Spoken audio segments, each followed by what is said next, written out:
Well, I did say earlier today that I am very excited that our good friend Yossi Baumol, who I have not seen in quite a while, is visiting our studio this morning at JM in the AM. We are trying our best to continue this connection between Israel and diaspora. That's why when someone like Yossi walks in here, it thrills me.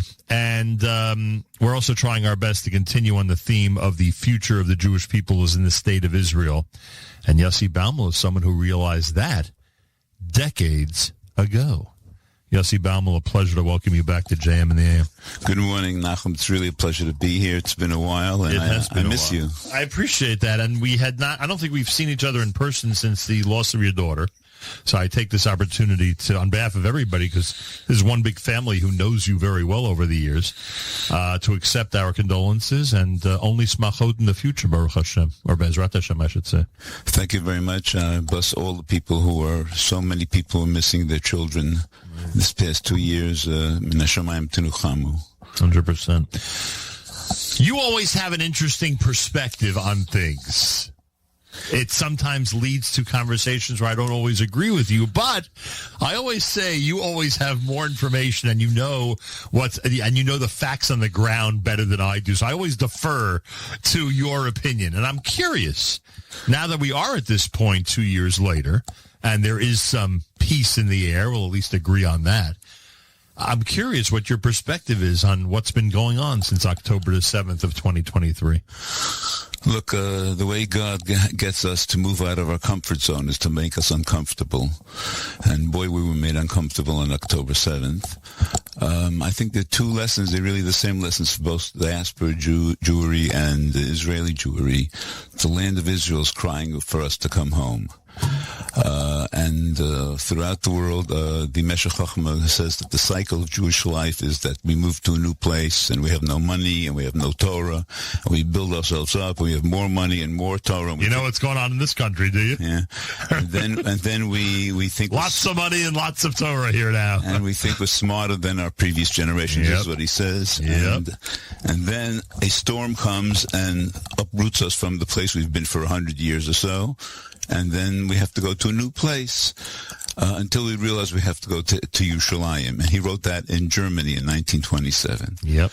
So on one hand, I think it's time for the people to get the hint and to start coming home. I think for the people in Israel, how many times do we have to recapture the Gaza Strip?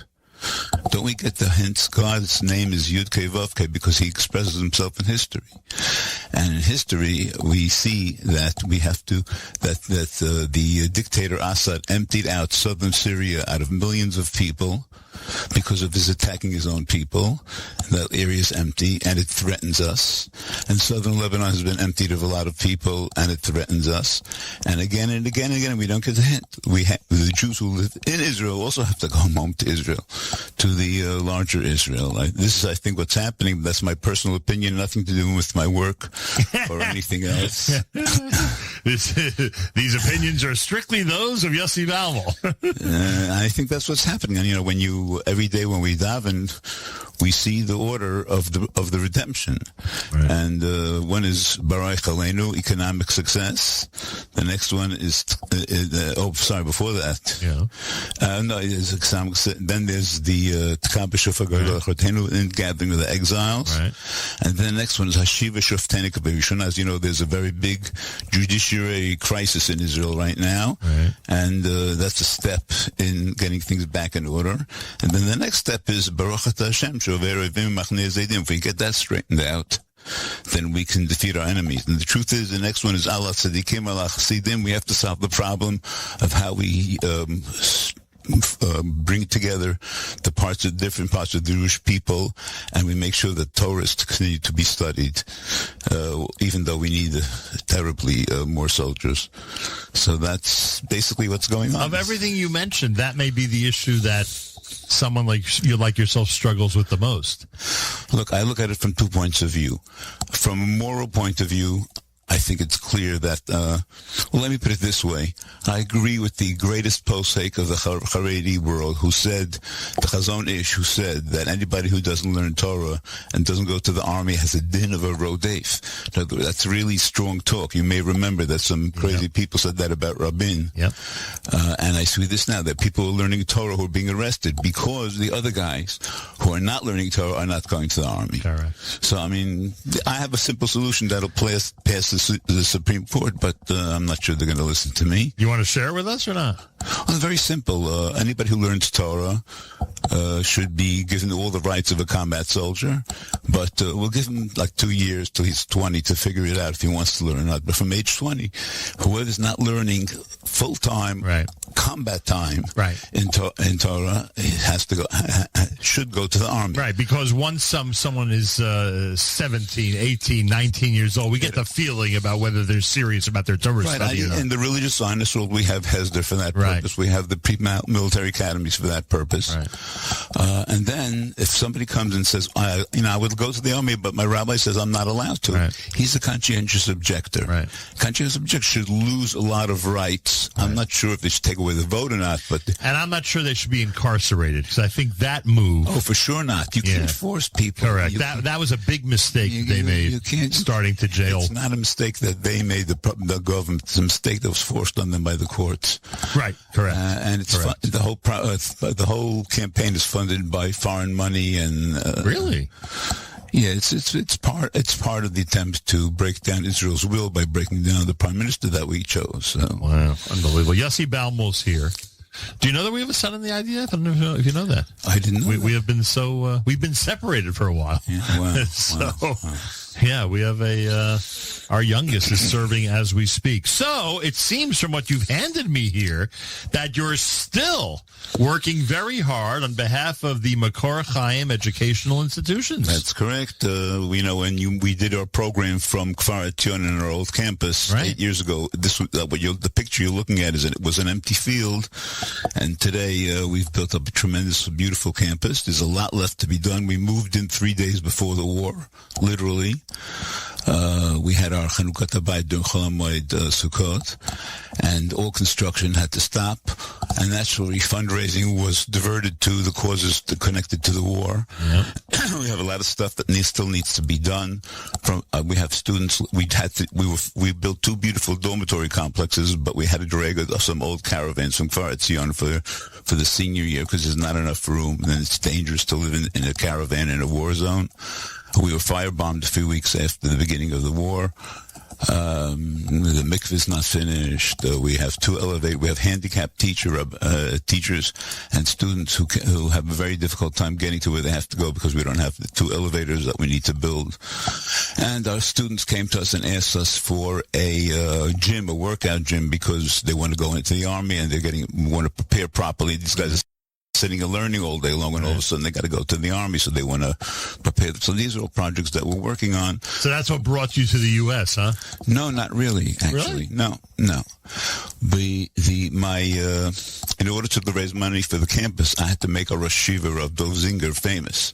And very quickly, very prestigious American foundations like the Mayberg Foundation saw that we have a secret way of getting kids, students, and adults to connect up to Hashem. In Israel, we have 3 different divisions. We have the Yeshiva High School. We have the Beit Midrash L'Chadshut, which is like a spiritual outreach program where we have over 10,000 people take part in our programs annually, from filling the great synagogue with a very musical, happy prayer service during and is that Chol HaMoed or Hoshana Rabbah? Chol HaMoed. It changes from year to year, and we've set up 150 self-help groups, which are called chaburot in Hasidic language, where people get together, and we have a very systematic way of getting them to connect up to each other through Torah, through davening, through understanding Torah, through understanding davening.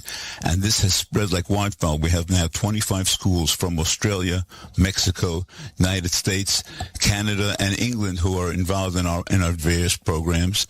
And basically the idea is that we can't know God directly. The way we know God is through to our fellow man. It says, "Az nidbru yirei ishel re'ehu ve'yakshev Hashem ve'yishma." You would think that they would listen to each other. Yes, they're talking to each other. Two Jews talk, and nidbru is a very interesting language. It's something that happens almost by itself. When two people meet, not on WhatsApp, but face to face, something special happens. That's why God speaks to the Jews from between the kruvim. It's from between the kruvim, from the interaction between two people. We say every day, "V'kulam kablim ol malchut shemayim." The way it's our fellow people. So we have chavrut that are well known. So you've proven my point. When you and I are face to face, it's much better than if we're just communicating via WhatsApp. And I'm right that when I'm on FaceTime with my granddaughter, it doesn't compare to being there live and in person. Absolutely. With all the great FaceTime, these days you have FaceTime, it's good enough. No. There's nothing like being there on the spot. That's why I don't like to talk to you on the phone. I like to come here exactly. Personally. Thank God we were able to do this. Yeah. So this is some of the work that Makor Chaim is doing. So we had a conference this week of 120 educators from around the world who came to New Jersey to a 2-day seminar. Today we're expanding this program to communities. In other words, we found that the students enjoy this new approach to Torah so much that the parents are interested, and we're starting to set up. We had a first meeting last night in Teaneck about this, and we're setting up basically our Beit Midrash Level Israel starting to do here. And I have to shout out to Rabbi Yehuda Chanelis, who with his own 10 fingers has built this organization from one school when he was in Fuchs Mizrahi in Cleveland to a number of schools and to an organization, and now it's a movement. It's literally a movement where people find that they need to connect up to Hashem. How do people, especially those affiliated with schools here in the U.S., find out more about this? We're in contact with everybody. We offer it. We've grown about 5 schools every Elementary year. And high school, or what? Mainly high school. We do some middle schools also, Ramaz, SAR, Mayanot, all over the world. Pretty amazing. Did you do any fundraising this trip? So what I do is... there are a lot of projects to build, It took me a long time to understand that the Rosh Hashiva, God has a sense of humor.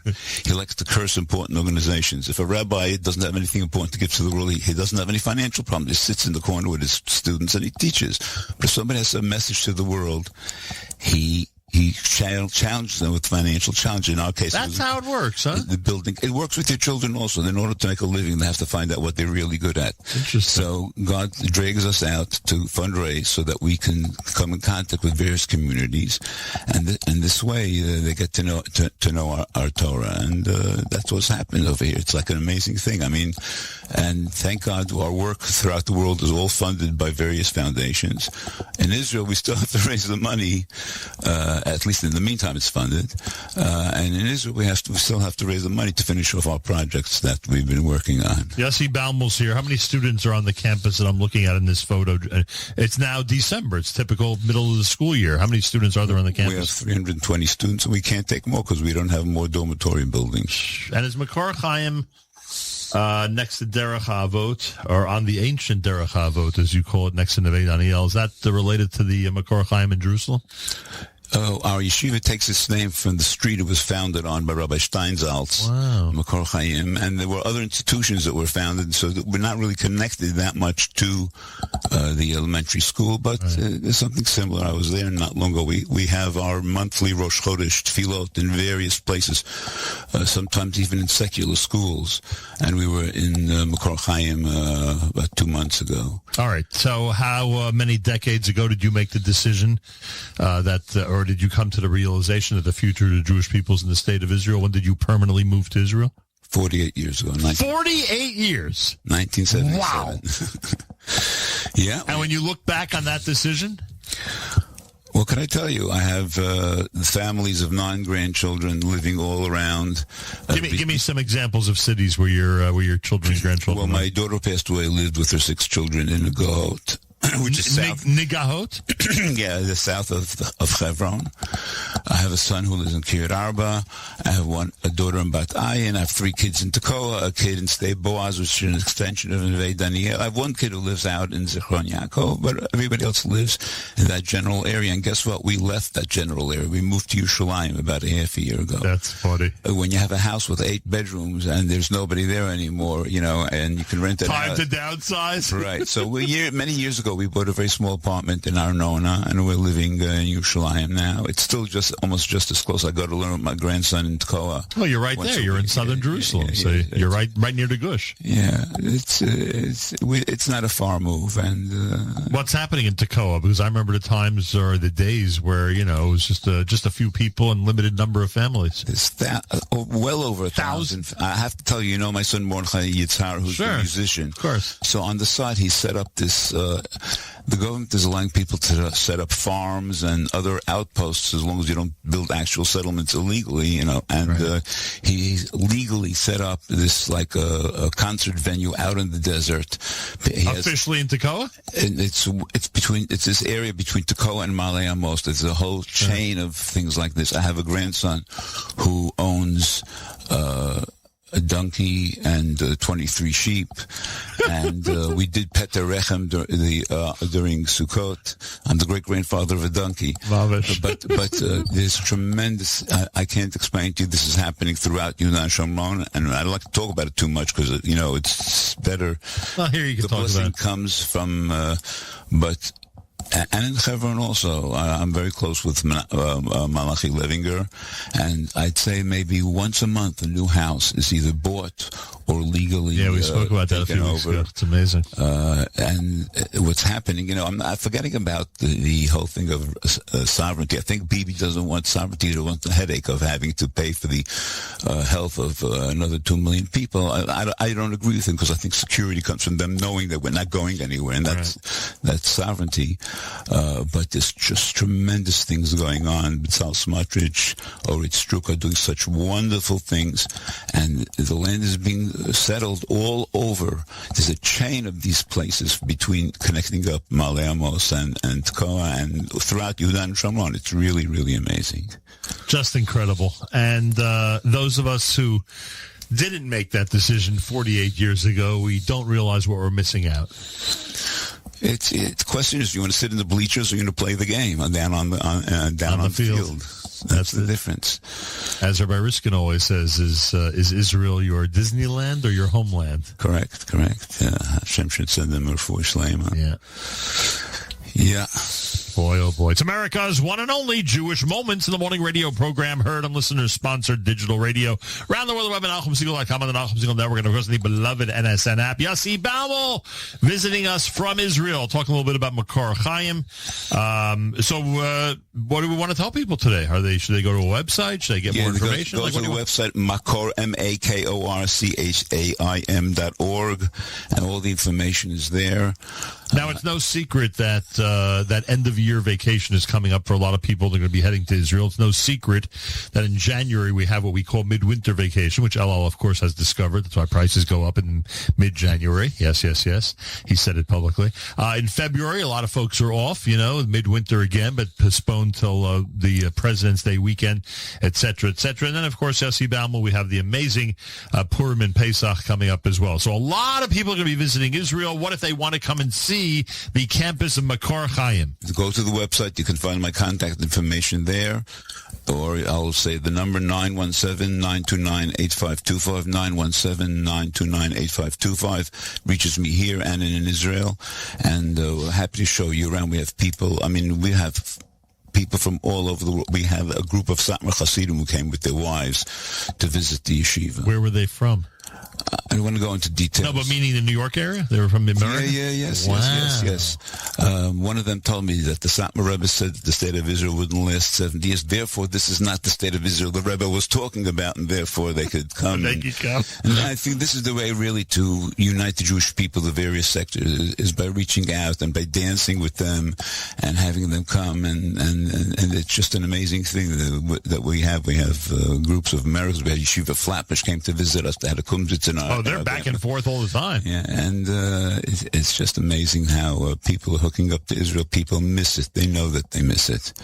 And I'm encouraging everyone to come visit. If you can buy an apartment in Israel, you should really do so before. It's an interesting situation. The rents are going up and the prices are going down slightly because of so much urban renewal. They throw the people out and they have to go rent. And there's a lot of projects that were held up because of the war. So there's a lot of construction going on, but there's nothing ready.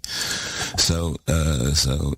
Are you saying that people can get a bargain now in Israel? I wouldn't say a bargain. Far from a bargain. Yeah, you have to. I don't know if you noticed the dollar rate exchange. Right. When the shekel is strong. By the time Mashiach gets here, the shekel will be stronger than the dollar. So this is everything is going up all the time. Real estate really reflects. Would the Meshech Chachma agree with that? That the dollar is soon going to be weaker than the shekel? I don't know. You're not sure if he would have predicted that? that I don't know. But that's not what he was thinking of 100 years ago. But I can tell you that every generation of Olim regretted that they didn't come earlier, and because of the prices. The prices have been going up. It's not going to go down that much, but at the moment it's going down by 2% more or less. How about Katzrin, where I want to go? Is prices reasonable? A lot of people moving there. Are you serious? The guy You're practically in Syria. The director of our Beit Midrash Litzchadshut is moving to the Golan. I have a niece who moved to Katzrin. I have friends from the States who went on Aliyah who moved to Katzrin. What? Yes. Where were they from in America? Brooklyn, New York. And they went to the Syrian border. Yeah, and they're having a great time. There's a nice American community developing there and a lot of other places. I really have to look into it. I keep joking about it.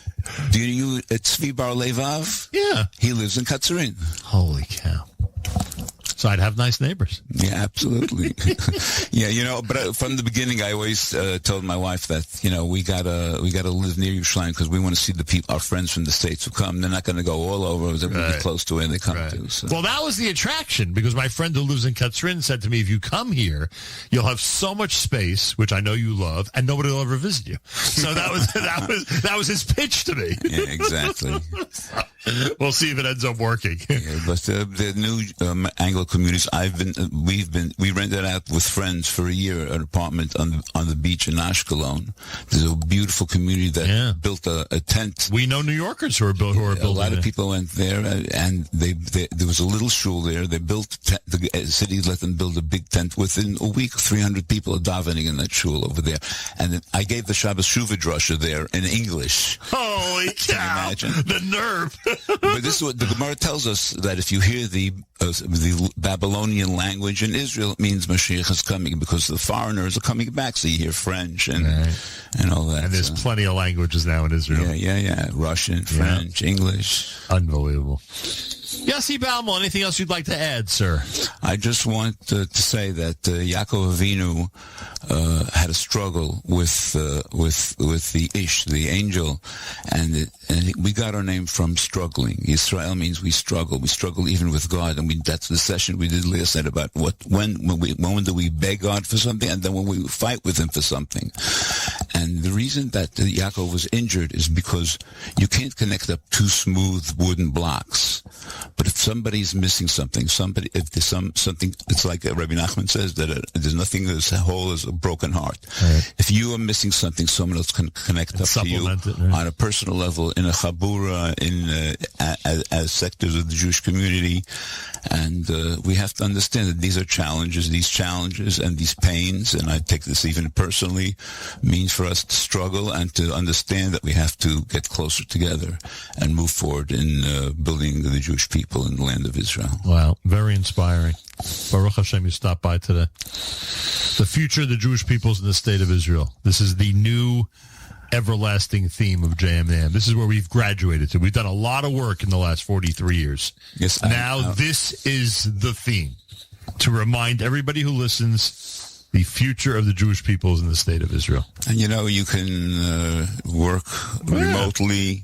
Even Nachum Segal can have his program at 1 PM instead of 6 in the morning. I can go to Minyan in Katzrin and then work in the afternoon. Right, exactly. Or what about the nightlife in Katzrin? Anything there or not? Can't guarantee you it's too trouble exciting. Finding a good restaurant there? But you could find a good shiur to go really? To, yeah. The shiur before the restaurant? Maybe that's what I'll do. I'll build a restaurant in Katzrin. There you go.